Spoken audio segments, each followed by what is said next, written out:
اپنی ماں کے زیور یا بہنوں کے زیور چوری کرتے ہیں, یا پھر اگر یہ چیزیں بھی نہیں ملتی پھر آخر میں کیا کرتے ہیں, بائک چھینتے ہیں, گاڑیاں چھینتے ہیں, موبائل چھینتے ہیں, اور پھر جو روڈ پہ پبلک ان کی درگت بناتی ہے. تو ہمارا جو معاشرہ ہے, جو بڑی بڑی ڈگریاں ہمارے لوگوں نے لے کے رکھی ہے نا, خدا کی قسم انٹیریئر سیل کا بندہ ان کی لیاری کی, نازم آباد کی, یہاں کے تو ان کے ڈومیسائل بنے ہوئے, لیکن ہمارے خود کے جو مقامی کراچی کے لوگ ہیں وہ جو ہے نا در بدر کی نوکریاں کے چکروں میں جو ہے نا ٹھوکریں کھا رہے ہیں. تو یہ فیکٹ ہے لوگوں کے اندر. ابھی ہماری بہن نے ایک بات کی کہ شعور نہیں آ رہا. بھائی شعور کہاں سے آئے گا؟ آپ لوگ شعور لوگوں کو آپ دیں گے. نوکریوں کی ذمہ داری وقت حکومت کی ہوتی ہے. ماں باپ کون ہوتا ہے؟ 18ویں ترمیم جو ہوئی اس کا ماں باپ جو ہے وہ صوبہ ہے, کراچی والوں کا ماں باپ صوبہ ہے. اسلام آباد آ کے ہمیں جواب نہیں دے گا. یا لوگ بولتے ہیں کہ عمران خان نے اپنے ٹائم میں کراچی کو کیا دیا. بھائی عمران خان کیوں دے گا؟ کراچی کے جو متحدہ قومی موومنٹ کے ہمارے ساتھ جو ایم کیو نہیں تو میں یہی تو کہہ رہا ہوں نا, بات تو آخری 2 منٹ ہے, آخری 2 منٹ. تو کراچی کے جو ایم پی تھے, چاہے وہ ایم کیو ایم کے تھے یا ہماری پارٹی سے تھے, ان کو اربوں روپے کا فنڈز دیا. انہوں نے کام کیا, جنہوں نے اپنے محلے میں چیزیں لگائی, اپنی پی ایس میں, اپنی کانسٹیٹوئنسی میں لگائی, وہ لگائی.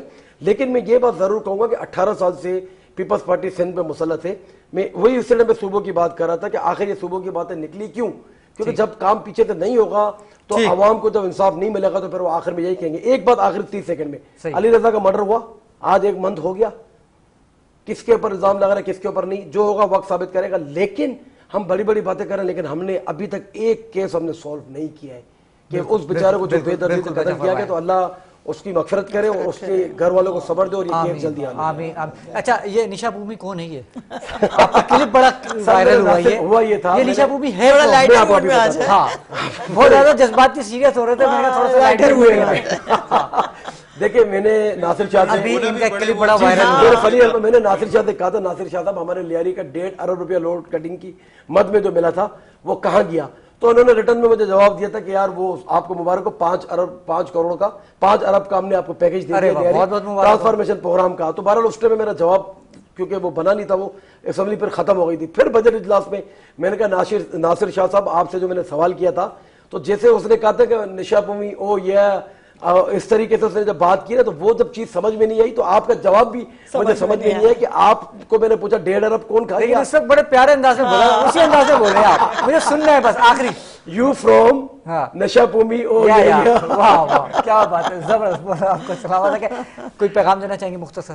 بالکل پیغام دینا چاہوں گی کہ اللہ کے نبی کا آج یوم ولادت منایا گیا, اور صرف ایک دن کے لیے ان کو یاد نہ رکھیں, اپنے زندگی کے ہر لمحے میں, ہر نماز میں, اور اپنی زندگی کے ہر طریقہ کار میں, اور سیرت نبوی دیکھیں, پڑھیں کہ اللہ کے نبی کیسے تھے, جن کے لیے سونے کے پہاڑ ساری چیزیں تھی پر سادگی پہ گئے. تو سادگی, مساوات اور اللہ کے نبی کی اطاعت سب سے امپورٹنٹ ہے. بہت خوبصورت پیغام. احمد بھائی کیا پیغام دینا چاہیں گے؟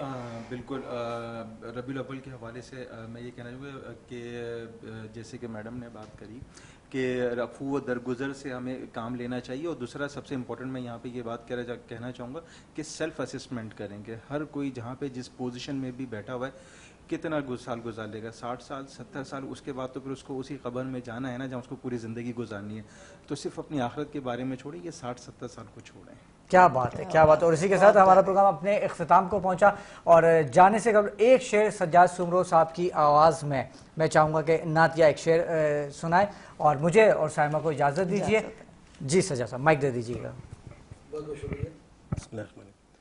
تیرا کھاواں میں تیرے گیت گاواں یا رسول اللہ, تیرا کھاواں میں تیرے گیت گاواں یا رسول اللہ, تیرا میلاد میں کیوں نہ مناواں یا رسول اللہ. سنا ہے آپ ہر عاشق کے گھر تشریف لاتے, میرے گھر میں بھی ہو جائے چراغا یا رسول اللہ, میرے گھر میں بھی ہو جائے چراغا یا رسول اللہ, تیرا میلاد میں کیوں نہ مناواں یا رسول اللہ. کیا بات ہے. اور اسی کے ساتھ مجھے سائمہ کو اجازت دیجیے, انشاءاللہ کل رات کو 1 بجے دوبارہ آپ سے ملاقات ہوگی. السلام علیکم ورحمۃ اللہ وبرکاتہ. البدر علينا من ثنيات الوداع وجب الشكر علينا ما دعا لله داع أيها المبعوث فينا جئت بالأمر المطاع جئت شرفت المدينة مرحبا